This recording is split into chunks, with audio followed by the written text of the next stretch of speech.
from Greater Sandton and beyond. Get ready for the Sandton Times Hour with your host, Alexander. Ladies and gentlemen, everyone in between and beyond, welcome to the Sandton Times Hour. It's edition 238.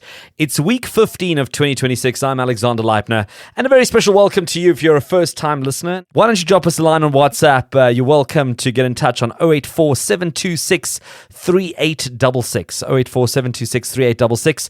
That's our exclusive WhatsApp number to the show. 084 Sandton, if you want to be more precise. We'd love to hear from you. Be good to get in touch with you and find out where you're listening from, and you can be part of the show. And if you're listening as a regular listener, well, it's good to have you back again. If you're in Johannesburg and Pretoria, across South Africa, or everywhere else in the world, online or on air, I'm happy to report that all is well in Sandton land. And Vincenzo, our loyal sound engineer, first of all, I hope you had a great Easter weekend. I think going to be a fairly relaxed show. It's a long Easter weekend in South Africa. Sandton has certainly slowed down quite a bit over these 2 weeks. There's a gauntlet of public holidays still coming in April and May, so I feel like it's going to be one of those stop-start kind of months. We're here to keep everybody company as we always do, so if that's you, pull up a chair, make yourself comfortable. We've managed to get some great interviews for you, and I encourage you to sit back, relax, and enjoy the coming hour. So what's coming up in the next hour? Well, in a bit, I'll be chatting to an entrepreneur who turned her reality TV success into a roaring cookie empire, and she's in Sandton for her very first pop-up, so don't miss that. Then, for those living in and around Grayson Drive in Sandton, a new campus has brought with it traffic galore, and further expansion and construction concerns could be on the cards. Well, I'll be finding out a little bit more. As always, I then catch up with our regular entertainment commentator to take a look at the latest entertainment releasing on our screens this week, and I'll also be throwing in a little something extra. Call it an Easter egg interview. So if you're subscribed to the Sandton Times Hour podcast on one of the many platforms, there's a new South African series that's about to come to life. And it's a great interview with the producers and some of the stars, and that'll be exclusively on the podcast for your listening pleasure, and certainly something you might enjoy as you have some extra time over the public holidays. And finally, I sit down with a man who has seen it all when it comes to fixing basins, baths, and bathrooms. A highly entertaining and informative interview, I must tell you, and I don't want you to miss that one. A wonderful hour up ahead, and I'd also like to hear from you. So if you would like to get in touch, send through your questions, comments, or feedback on editor@sandtontimes.co.za. You can connect on social media @Sandton Times and hop onto the WhatsApp number 084 Sandton, 084 726 3866, as well as the website sandtontimes.co.za. And just to remind you, if you're not part of the podcast community, check out the Sandton Times Hour. Subscribe for free, and it's on Apple Podcasts, Spotify, Amazon Music, YouTube, AfriPods, Podcast Party, and many, many more. And as always, I encourage you to make sure you leave a like and also share it. You're listening to the Sandton Times Hour. So you might remember her as the runner-up on MasterChef South Africa a few years back, but for Andriette Georgiou, that was just the beginning of a much bigger journey. She's the creative force behind Mondvol, a proudly South African baked goods brand that's already made a massive impact with nearly 1 million cookies sold, tens of thousands of boxes flying off her shelves, and a growing community of very happy customers. I mean, if my parents have anything to go by, they seem to enjoy these cookies more than I get a chance to even taste them. But if you look at the numbers, the story has taken a massive leap, and it's quite amazing how she's developed this business off the back of some television fame. She has opened up her own production facilities. She's taking orders online, but she's also making an appearance in Sandton, and that's why I thought let's get her on as she organized a pop-up in Sandton City. And Andriette joins us now to talk about turning this dream into a business. And Andriette, it's great to have you on the Sandton Times Hour. It is absolutely incredible to be here. Thank you for having me. Well, Andriette, let's start with your journey. You went through this whole MasterChef experience, and having been in this business for 25 years in media, we've seen idols, we've seen, all kinds of music shows, we've seen all kinds of other reality shows. And there's this massive fame a few weeks, a few months after it, and then you never hear from these people ever again. No album, no nothing. And you managed to take this success and actually build on it unbelievably successfully. How did this all evolve? Wow, thank you for that. I will take that compliment. People do ask me, do you feel like MasterChef really helped you to where you are today? And for me, it definitely did. But I think what the misconception is that all these opportunities will just come to you after you've done this reality show. People will come knocking on your door and you can choose whatever you want. And the truth is nobody came knocking on my door. I had to really go for it, especially because I was the runner-up. So I didn't even win the million rand. So I had no money, zero. And I was the runner-up. That's the only thing I had. But I was the one running to places, knocking on doors, using the title runner-up as leverage to really get people to believe in my business. So for me, that's really what MasterChef did. It gave me credibility out there. You launched Mondvol, and I mean, for people who are not of the Afrikaans dialect, Mondvol means a mouthful. And for someone who's never tried these cookies, how would you describe these baked goods? I mean, because they're quite unique in a certain way. I love that you call them cookies and not biscuits, because we aren't biscuits. Biscuits are more of it's more harder. You get a different type of experience. Biscuits are delicious, but that's not what we sell. So what we sell is more gooey. We call it gooey cookies. It's a sweet balance between cookie dough, but it's cooked. If that makes any sense. Right.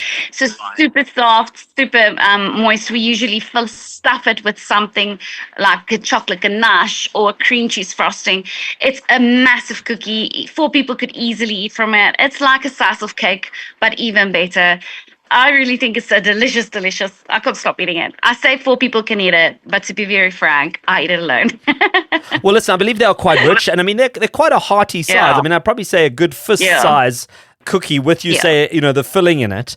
But just take us through the journey that you went on. You knocked on doors, you tried to set up this business. You obviously had an idea of what you wanted to do, but having something that you bake at home and your friends and family enjoy versus turning this into a business where millions of people are buying these products. Just take us through that evolution. And I mean, I'm sure you also didn't have people throwing money at you the moment you had this idea, as many ideas go. It's actually such an incredible story, and I'm very proud of it because it's not just me; it's a community, and I love to say that. So the story, the Mondvol is really built on my Instagram following, who I like to call my family. 2.5, 3 years ago, I realized that nobody was making these cookies in South Africa at that moment. Now more people are, but nobody did. So I knew there was a gap in the market. My husband also played a massive role in this. He's got a great business head. And he said that this is actually a scalable business. When I was doing cakes, it's not scalable. You can't courier cakes, but you can courier cookies. So that was the first time that I actually heard that word, terminology, scalable, and now it's my whole life. From there, I took the big risk, and that's where my MasterChef did help me, of launching the product without even selling a box. I had to buy 2,000 boxes without even selling the cookies. And that was 40,000 Rand, which I did not have. My grandmother passed away during that time, and she left me 40,000 Rand. So it was the exact number I needed to buy those boxes. And I took a leap of faith. I bought those 2,000 boxes without ever selling a cookie, without knowing if anybody will buy it. And that's where I leveraged my MasterChef, and I reached out to a few, one would say celebrities or social media influencers, and I begged them, would they please eat it and post it online? And they did. And it kind of just went from there, and I worked hard, very hard, to get where we are today. And where are you today? Give us a perspective of what this business looks like in 2026. We still think that me and my husband, that we're still very small. But I realized yesterday I saw we have 47 people working for us, and I've never in my life thought that I would have a business where 47 people are working for me. And it's such an honor, to be able to create jobs in this economy. And it's such an honor to create jobs specifically for women. We love to support women. We also really reaching wonderful goals every day. Our minds are blown with what is happening. And it is really as if South Africa is just standing behind me and just goes like cheering me on, saying, they love to see a success story in South Africa for an entrepreneur. Well, you must have gotten some traction in Northern Johannesburg. You've now got this pop-up running at Sandton City at the Woolies Court. It's running till, I think, the 12th of April. So people want to sort of physically come have a look at it, because I know normally they have to order it online or it gets shipped to them. What brought about this idea of actually sort of bringing the brand physically to life? It was scary, I'm not going to lie. So for me, just the pure logistics of getting the baked goods up here, the cookies up here, it's a logistical beast. So we're Cape Town based, and we have been popping up in Cape Town quite a lot. And we love it. People love the pop-up. I mean, our online sales are still the heart and the core of our business, and it does extremely well because we courier baked goods nationwide to your door. And it's the heart. But the pop-ups we've seen is for people who want to try it, just want to feel it out first. They're not necessarily trusting the online system yet, or we'd love to bring new flavors out of pop-ups, so they come. And we also get to meet them physically, which I love. So we did that in Cape Town. We've had a few quick morning pop-ups in Pretoria and Johannesburg, and we've really realized that people are hungry for cookies. So we set about for the past few months just to get the logistics behind it. So we're sending up crates of cookies, pallets of cookies rather, 4.5 at a time, every second day, so that it's as fresh as possible. And this Sandton City Mall is our first mall pop-up when we're not just there for 2 hours, but actually for 2 weeks. And it's been a roaring success. We are so proud and so grateful. Well, listen, congratulations to you. And I think it's amazing how this business has just grown also just through your social media presence. And if you're keen to try a Mondvol cookie, well, maybe you should head down to Sandton City, go check it out and give it a try. Andriette Georgiou, it's been such a pleasure having you on the Sandton Times Hour. And thanks for making the time. Oh, just thank you. Thank you for having me. It's because of you guys and media and everybody supporting local that we can have a success story. The best of talk and music in 1 hour. This is the Sandton Times Hour. A couple of weeks ago, we spoke about the new Emirates campus that's opened in the heart of Sandton. It's a brand new higher institution with all the bells and whistles. And as I say, we spoke about it quite extensively on the show some time back. But as these developments come along, this one at the former F&B Conference Centre space, there are knock-on effects, because recently I had to pop into the campus. I had to go do a bit of a guest lecture there, and I discovered that the traffic is quite something. And I have some friends, some colleagues, some acquaintances that also live within the area, and they've also realized that parking is up and down Grayston Drive in the side roads. There's always something going on when it comes to the parking and the traffic around this campus. And now there's talks of obviously also building student accommodation. There might also be some retail that's opening up, because this is becoming a massive audience for potential businesses. And I think at the moment they're standing at somewhere between 5,000 and 9,000 students. There's plans for more students to enter the WhatsApp chat at this stage. And it's going to pose quite an interesting challenge for Sandton Central. We're here to chat to me about this and a little bit more is Andrew Stewart. He's the ward councillor for Ward 91 in Sandton. And Andrew, it's good to have you on the Sandton Times Hour. Thank you for having me. So, Andrew, what are some of the concerns, complaints, challenges that you've been fielding from residents and people trying to operate within that section of Sandton? There are a few points. The one is quite generic, which I think is a city-wide issue, and it centers around the lack of infrastructure upgrades. And so the city's under constant pressure to grow, and they want a densification policy in place, but they don't do the corresponding electricity and water upgrades. And so ultimately something has to give. You keep on allowing developments, but you don't have the infrastructure to meet those development demands. But I think more related specifically to this issue is also the traffic. You have developments going up on smaller side roads where the roads just simply cannot accommodate the additional traffic. The roads would need major upgrades to accommodate the entrances to new student accommodation. And I think what's also been looked over, not only with the Emirates campus, but with the proposed student accommodation, is the lack of parking. They've operated on the assumption that students don't have cars, and I think that's proven to be a terribly faulty accommodation. I think, in effect, residents are wanting to have some sort of compromise. They do realize that they can't stop developments altogether. They do realize there's a need for student accommodation, but they would like to have a slightly more palatable development there, that's a bit better thought out. So I think they're pushing to have a compromise on this one. I suppose it is a bit of a challenge because on the one hand, you don't want to slow down development. I mean, these sort of projects are great for the Sandton greater economy. You've got, new people coming into the space. It's feeding into the businesses in the area. I mean, there's a whole sort of ecosystem that kind of gets invigorated through this. At the same time, though, you can't neglect the fact that all of this has to come with some sort of structure and support. Otherwise, like we sometimes experience on Grayston Drive, it becomes a bit of a nightmare because it's basically a parking lot.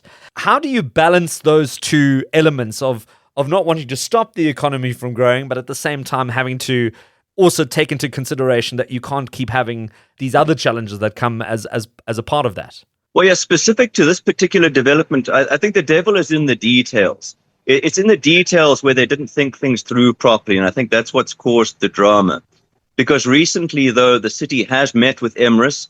They've arrived at compromises of what Emirates needs to do inside their campus to alleviate traffic congestion. One of the proposals was that you have 2 sessions per day, but they need to have at least a 1-hour break between those sessions so that students who've come in for the first session have long cleared off by the time the second wave of students come in. They've also had to make a few changes internally, keep certain gates open and not close them.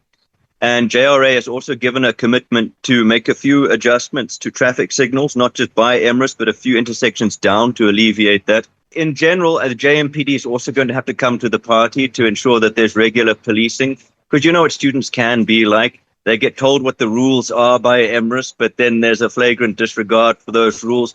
So it requires also some ongoing enforcement from JMPD. And then across the road, when it comes to the proposed student development, the proposal is for 12 stories, but with no parking. And so again, that's a huge oversight. And residents are of the view they don't have an issue with some sort of student accommodation, but 12 stories, potentially over 120 individual units with no parking on a little back street is going to present some major design issues and traffic issues. And so that's where residents, I think, are looking to compromise. It's in those details. They don't want to fight the development in principle, but it has to be something that's a bit more palatable for people that live in the area. I feel like the lack of parking seems to be the general issue to start with. So to think that would be the same issue again repeated almost feels a bit foolish to kind of think that that's going to resolve or not be a problem down the line.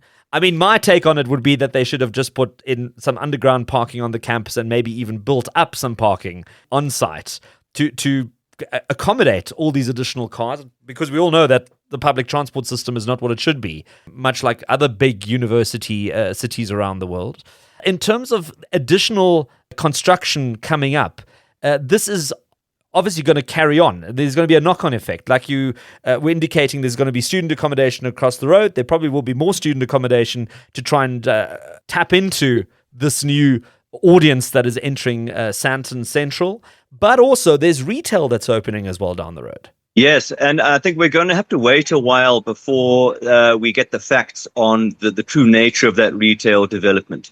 Because it might be a bit premature for us to want to fight it now when we're not entirely certain as to the details of the proposal, how many stories, parking again. So I think when we have a better idea of what they actually want to apply for, then we can decide whether or not that's something that residents should want to try and oppose or at least have a compromise over. And I suppose then the other concern is that a lot of these properties that are being redeveloped were initially built for a house or 2 houses with maybe a toilet or 2.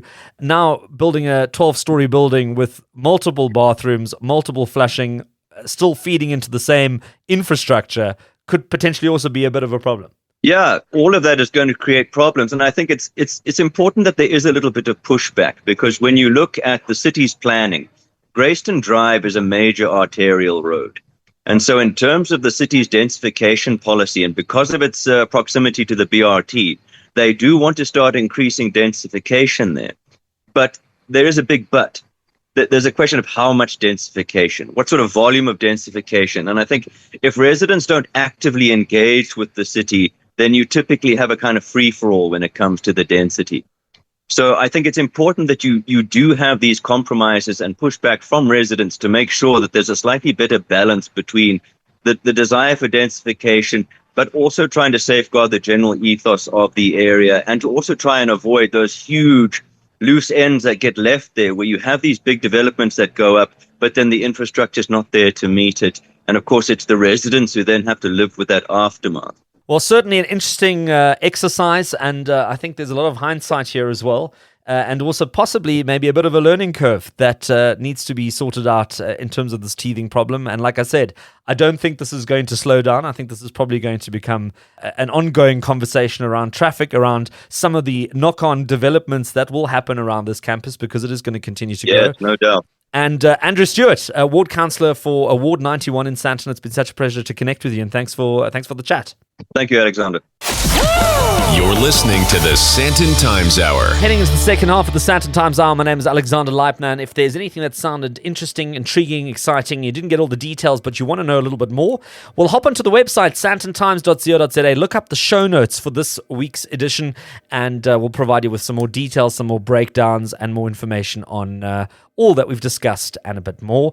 Also, don't forget, you can follow the Sandton Times on social media at Sandton Times, and also save the WhatsApp number exclusive to the show, 084 Sandton. That's 084 726 3866 726 3866, and pop the 084 in front of that. And you can send through your voice notes, text messages, and more.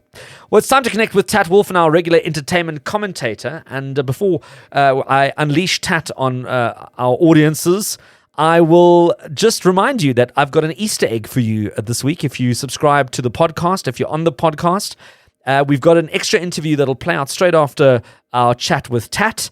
On the podcast, it's about a new South African series called The Martyrs, which is about to roll out. It's part mystery, part intrigue that got me chatting to the production team of this.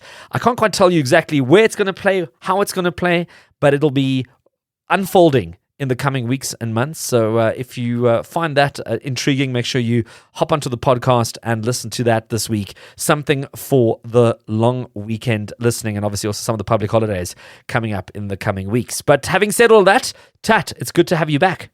Alex, I heard you there. You caught yourself short. You almost said, before I unleash Tat on innocent, unsuspecting audiences. I know you far too well. Okay. So... well, I shall unleash in that case, and I want to tell you about something that's new on streaming on Disney Plus, and it's a documentary, a 3-part documentary called Friends Like These, about these 3 teenage female friends who are inseparable buddies, and then one of them goes missing.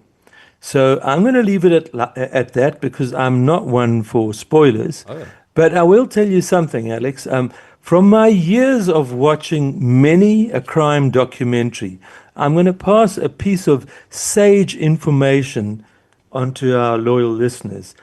And that is this: never have friends and never get married, because it's likeliest that those closest to you will do you in.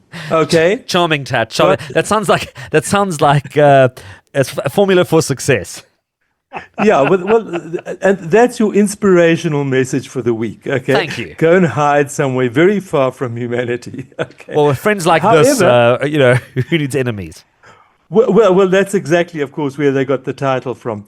Having urged everyone to stay hidden in a cave, I have been venturing out into cinemas. Okay. So I have some exciting news on that front, and that is that I saw a special preview at the new IMAX at the Zone in Rosebank. Okay. They've just built a new IMAX there. Although their big official opening is on the 10th of April, they have had what they call a soft opening. So they're showing a movie that's not going to be their big opening movie until the 10th of April. And the movie that they're showing is Super Mario Galaxy. Right. Now, I think you know by now that I'm a 3D fanatic and an IMAX fanatic, and I challenge anyone to come up against me when I say that watching a movie in 3D IMAX is going to be the most immersive cinematic experience that you're going to have.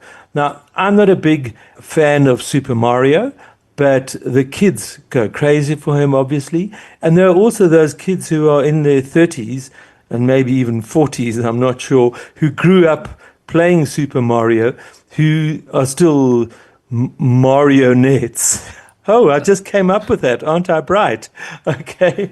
So the movie's going to attract marionettes of all ages, and they're going to have fun with it. And look, I also thought it was a good laugh, but for me, the most fun of the experience was just this immersive 3D animation on the new 3D IMAX screen at the Zone. It's so good to have another IMAX screen now in northern Johannesburg. I mean, up until now, it's only really been the one at Mall of Africa, which for some people is a bit of a trek. But now that there's another one sort of on this side of of northern Joburg, may it go from strength to strength.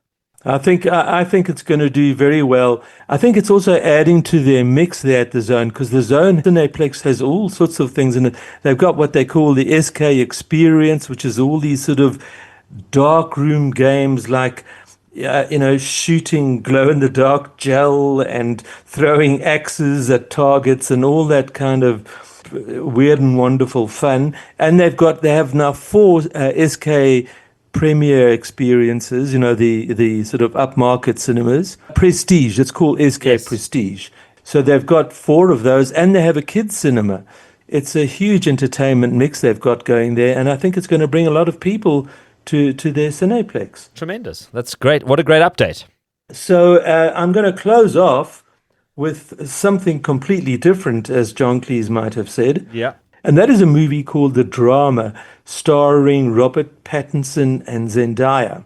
Now, we were made to sign a non-disclosure agreement before going into this movie. And I can understand why. In my case, it's really unnecessary, because in all my years of reviewing movies, I've never given spoilers. I mean, what a terrible thing to do. Horrible. To say, yeah. Although I think once I did give a spoiler on Titanic. I may have mentioned that the ship goes down at the end, and I will never forgive myself for You learned that. your lesson. I learned my lesson, yeah. There were lots of very angry listeners. But to come back to the movie, The Drama, I think this is probably as much as I can tell you, okay?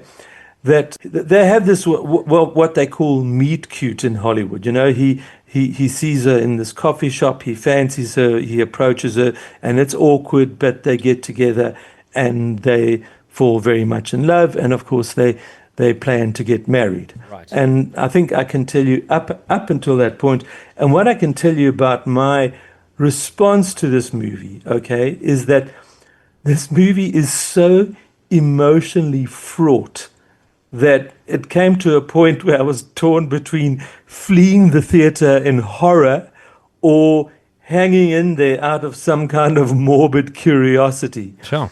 It builds up to such a crescendo where you're slapping your mouth and going like, it is gobsmacking. And it's so refreshing always to see a different movie, and a movie that grabs your attention, amongst the sea of sequels, prequels, cheap horror movies, and all that kind of stuff. So I really have to strongly recommend this unusual movie called The Drama. That's all I'm allowed to tell you. The only thing I have left to say before I grab my lunchbox and run. So yeah, it's goodbye and how's it? Lekker, Tat. We'll do it again, and we'll chat again next week. Tat Wolfen there with our regular entertainment commentating. And it's always great to catch up with Tat and find out what's happening in and around Johannesburg, Sandton, and South Africa. Online, on air, Anywhere, anytime. this is the Sandton Times Hour. The People's Republic of Entertainment is an independent South African production company with a bold vision to build globally competitive storytelling right here at home and on their own terms. And many might remember the conversation we had with the producers of Cop and a Half, who released on Amazon. And it was quite a fascinating look at the world of movie streaming and television production in South Africa, which is a little bit different than the picture we have of places like Hollywood and the United States. Well, they're currently working on the release of a brand new South African action drama titled Martyrs. It's a series, it's gritty, it's character-driven, and it asks a powerful question: what does justice really look like in a world where power often feels untouchable? And I think a lot of people can relate to that. The series features a strong local cast, including Angela Sitole, Richard Gau, and industry stalwarts like Lutuli Dlamini. They all come together in a project that's not just about entertainment, but about building a scalable long-term franchise from the ground up. It's independent filmmaking with ambition, and it's a fascinating look at the future of content creation in the country. Joining me on the line are Richard Gau and Waleed Majid Al-Yamani, co-producers of this project, and they join me to talk about the business of independent production, the rise of African genre storytelling, and a whole lot more. So Richard and Waleed, welcome to the Sandton Times Hour. Well, thank you so much. Thanks for having us. Thank you for having us, Alexander. Wonderful. Waleed, let's kick things off right at the beginning. What was the moment that sparked Martyrs as a story and as a concept? And why do you feel it's such an important one to tell at this time? So what is actually quite interesting is when we were thinking about going into our next project after we had sort of toured the world with Verified, which was, a film that starred Richard and Angela. Richard essentially was in like 99.9% of the film because essentially it was filmed during COVID. We were looking at a host of different projects that we had. We had about a slate of 18 different projects that we could essentially choose from.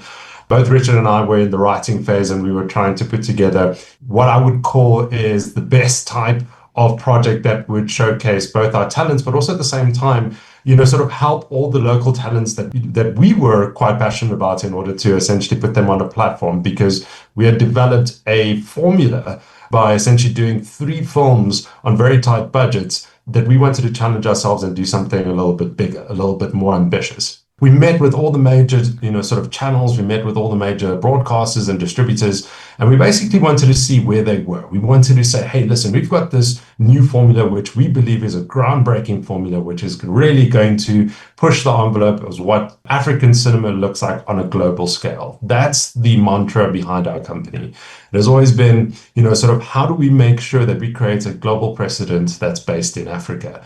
And when we essentially met with these channels, we started to glean a particular interesting fact, which was none of them really knew what the audience wanted. Every single meeting we took, every one of them said that the enigma was no one knows what the audience wants to watch.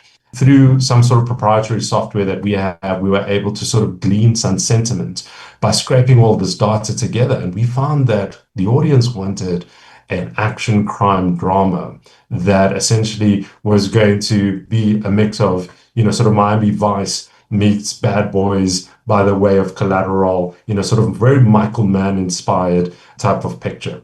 So when we found that out, we actually mentioned this to a couple of the channels, and they were like, well, it's the old Henry Ford problem, right? If you ask people what they want, they would say faster horses. And no one really knew whether or not this was going to work. So we decided to put our money where our mouths were. And we went off and we self-funded Martyrs, which was ultimately this great foray into this world that for me has been such a huge passion project for perhaps 20 years, as long as I've been a filmmaker. When that presented an opportunity for me to actually dive into this world, finally, after dreaming about it for so long, I jumped at the opportunity, and it's been such an amazing experience. I have some of the best cast and crew I could ever ask for. I know we'll get into that in a little bit, which I have a lot of affection for. Richard, let's touch on your side of the story from an acting perspective. I mean, we've gotten an idea of, or a rough idea of what the funding is that goes into kind of putting movies together in South Africa. And I know it's a challenging thing at the best of times. But from an acting perspective, you're also expected to sort of bring your bit, and also not necessarily having millions of rands thrown at you. What's kind of the risk and the reward that you enter when you take on a project like this? Alexander, I think it really comes down to one of the things that I hold passionately in my heart is that we have talent that can compete internationally. I don't think that we always have the facility that really drives the South African talent pool into the international market. So from an actor's point of view, doing something like this, putting our money where our mouth is and really backing ourselves, it really just sets a brand new tone that we are able to do it. Sorry, the thought just popped into my head. One of the things that really struck me, which was difficult, especially for a lot of us in South Africa in the entertainment industry, is in 2020 when the entire industry was deemed non-essential. It was so funny because that was the time that most people were consuming the kind of content that we create. I think it's opened up the door for South African entertainers and the South African industry in order to get the recognition that they so rightly deserve. Waleed, you've now tried to build a bit of a different business around this. What is your approach going to do differently that, maybe previous models of producing this kind of content would have maybe fallen flat on? And maybe just to touch on it, I mean, from my pretty basic understanding, you're essentially either going to a funder who privately funds a project like this, or you go to one of the big streaming services or television channels or distributors, and they say, look, we're going to put some money at this and we're just going to hope that we're going to make our money back once we release this. How is this different? So I think that you've articulated it quite well there, Alexander. I think that a lot of the time the film business is a bit of a liability business. It comes off as a bit of a gamble for both sort of investors, for financiers, as well as channel. And everybody's sort of tried to be the first person on the disco floor a little bit. And what we've been able to do is that in terms of both sort of testing the markets, as well as essentially creating something of a bit of a POC, if you want to call it that, and putting it out to the market, we can actually glean sentiment and actually dictate whether or not that is something that you should finance, or whether or not that is something that you should invest your money in. So what we're really about by calling ourselves the People's Republic of Entertainment is that we want to entertain, educate, and elevate the audience. And in turn, we essentially are saying to these channels, look, here is your audience. These are the people that have the appetites. And these are the people in the eyeballs that are going to watch this particular show.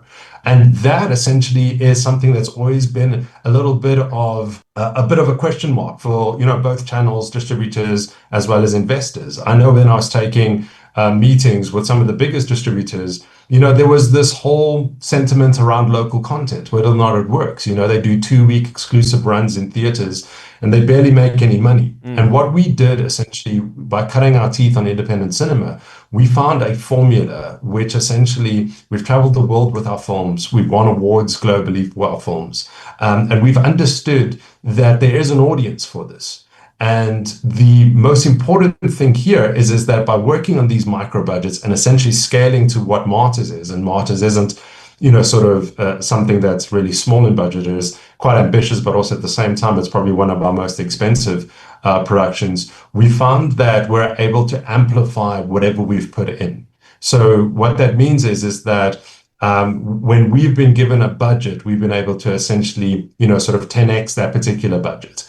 As you can tell from the trailer and the sentiment that we've gotten back from the fans, people have been, sort of chomping at the bit, trying to figure out how we got this production value.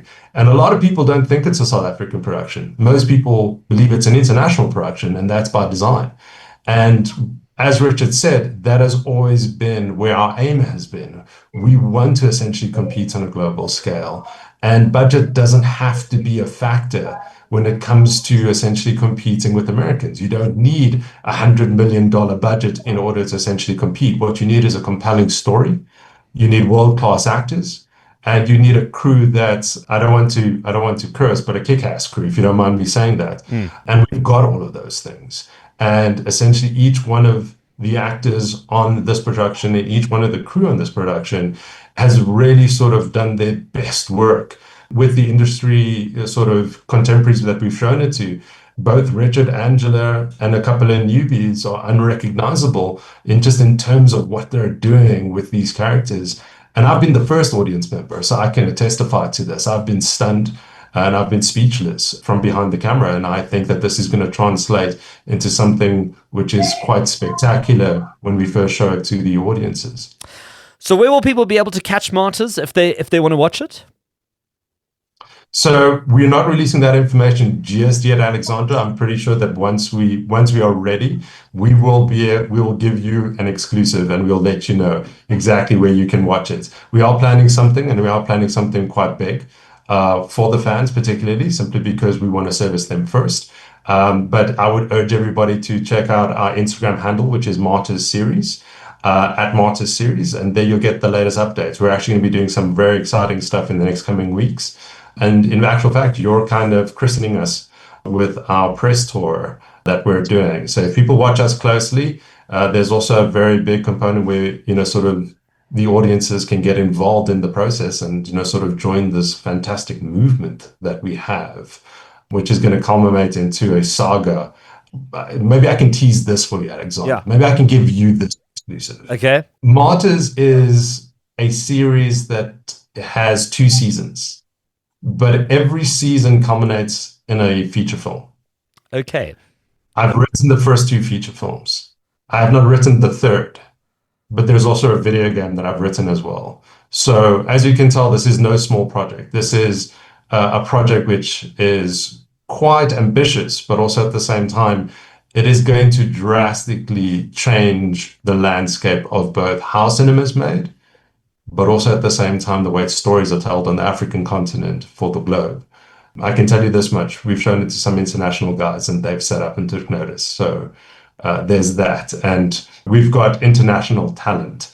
Richard's on the leading show currently in the world. And this is going to be a career-defining moment for Angela. I've said this, and I said this 5 years ago when we first started talking about this project. And now that I'm seeing the merits of what we've put on screen, I can stand by that statement with complete comfort. Well, there you have it. A bit of mystery, a bit of creativity, and a whole bunch of action lined up. And quite fascinated to see what happens to this project now, because we've found out a whole lot more, and there's still a lot of things that are leaving us wondering what Martyrs is all about. But Richard Gau and Waleed Majid Al-Yamani, co-producers on this production, and I'm sure we'll hear a bit more about you in the coming months. And thank you so much for making time to be on the Sandton Times Hour. Alexander, thank you. Online, on air, Anywhere, anytime.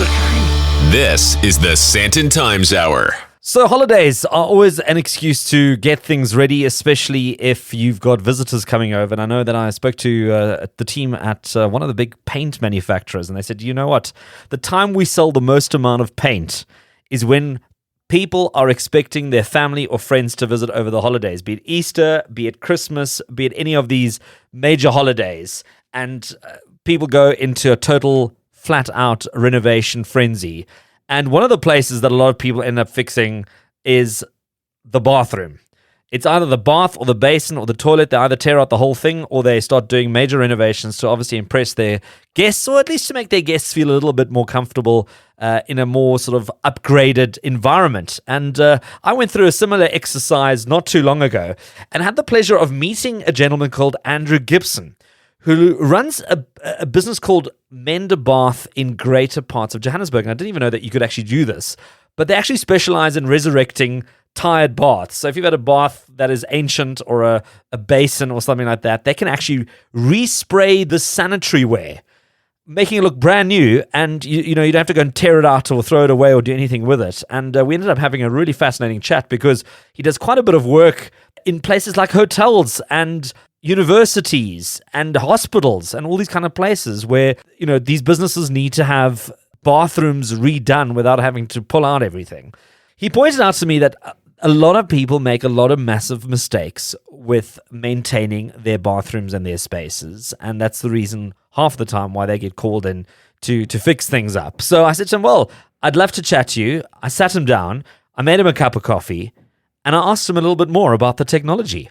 Yeah, it all started out of little Port Elizabeth, and it was all those years ago, 1976. A pharmacist and entrepreneur got together and said, there's definitely a market. Then they formulated the product. So we have a whole factory that supports the whole world and supplies all the product to us, locally and internationally. So it's turned into quite a big, dynamic company. I represent the Johannesburg area. And we also have a guy in Pretoria, but the whole of South Africa is actually broken up into franchise areas. America, Australia, France, England, Canada, etc. But so certainly we started this franchise all 1976, which makes it 50 years this year. We specialize in bath re-enameling, basins, toilets, wall tiles, we re-enamel. Sealers, picking up old sealers which are worn and not sort of failed in a sense. They've got mildew on them and things like that, staining. We've also done huge stuff like doing swimming pools as well, and keels of boats, and petrol station statue in Mauritius that we've done there as well, just to prevent it from rusting. Let's take a step back as to how do we get to this point? Because apart from somebody buying an old house or having lived in a house for a very long time where you would assume that a bath or a basin does fade and wear and tear over a long period of time, what are some of the things that people should maybe consider or not be doing to get to that point faster? And I know we've got all these things like bath bombs and a whole bunch of little ingredients that people like to add to their bath that could actually be damaging their bath. Yeah, exactly that. And it's like washing your car. Paint on your car, same thing, paint on the bath. But so certainly from that side, you need to use a product that is inert and that actually has like just a local cleaning, washing up the dishes stuff product you can use. A car polish you can use as well. But there are products on the market, not to mention them, but they are certainly on the market, and you can use those to clean and to maintain. It's like washing your car once again. If you're going to go and wash your car with some aggressive products that you use in the house, with ammonia-based aspect to it, you're going to damage your car surface. So once again, the same principle applies. So avoid things that have got colorant in it and ammonia.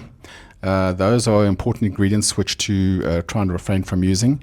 And scrubbing actions like a netting of a metal netting or something that you would scour pots with. So once again, you wouldn't wash your car with that again. That's how you treat it, basically. And Joburgers also like to keep a bath full of water for weeks on end, just in case there's a water cut. I'm assuming that's probably also not a great way of keeping the color. Not really, because the water actually coming out of the taps has actually got a lot of calcium in it and all sorts of other little things that actually, if you had to leave a bath for a while and all the water vaporizes, you're left with a brown sort of like a staining there. And that over time will start sort of ingressing into the enamel, whether it's acrylic, perspex or metal, especially metal baths. Not so much on ceramic, on basins and toilets, but more so on those sort of fittings, and that would actually cause damage. So then that just adds to the process that we do for preparation. So you were saying you're doing residential, you're doing universities, hotels, Yep. I mean a whole bunch of very busy places when it comes to bathrooms. Yeah. What are some of the crazier things you've seen in all this time that you've been trying to resurrect old baths and basins? Oh, Alex, we've seen everything. We could write a book. You know, people generally are a bit naive when you climb into a perspex bath. Everybody calls them plastic, but they're actually perspex. To fix the light above the bath, they put a stepladder in it, and that has pinpoint pressure. And that would actually then possibly damage or put a hole through the bath. Then we have to come and fiberglass that and do a filling process and everything. So it just adds to the expense. Ladies with high heel shoes, we've seen that as well, getting their stilettos caught in the bath because, once again, pinpoint pressure. So no high heels in the bath? No high heels in the bath. Note to self, okay. Yeah, flat heels, please, and or barefoot is probably the way to go. But generally, try and cradle the stepladder across the bath or use a chair that's alongside the bath or something like that. We see some of our folk, they use chairs in the bath, which actually is equally damaging. And all sorts of things. People use baths as a stacking place. They put tiles that they're going to do the bathroom in, and they end up scratching and damaging the baths. We've seen one very interesting one where I had a maintenance manager call me from a hotel and said, "Andrew, you got to come quickly. We've got to sort this bath out." The chap who came to rent the room, he took his engine block out of his car and cleaned it with petrol inside the bath, and that scoured it and left a terrible stench and cracked the bath all over the place, so we had to attend to that. Goodness. But yeah, so we've basically seen many things, and it's generally the problems is cleaning, and if you're not aware of what you're doing, and just general maintenance on a bath, but still the best baths to have are the old metal cast iron baths. Even though the perspex baths, we can re-enamel those. We have an option of those. We can actually polish those as well. The ceramic, being your basins and toilets, we only have really one option there. We can re-enamel, although we can get the calcium and the staining out quite easily as well, so we don't have to re-enamel it. Often you see in toilets, you have the little streak coming down inside the toilet bowl.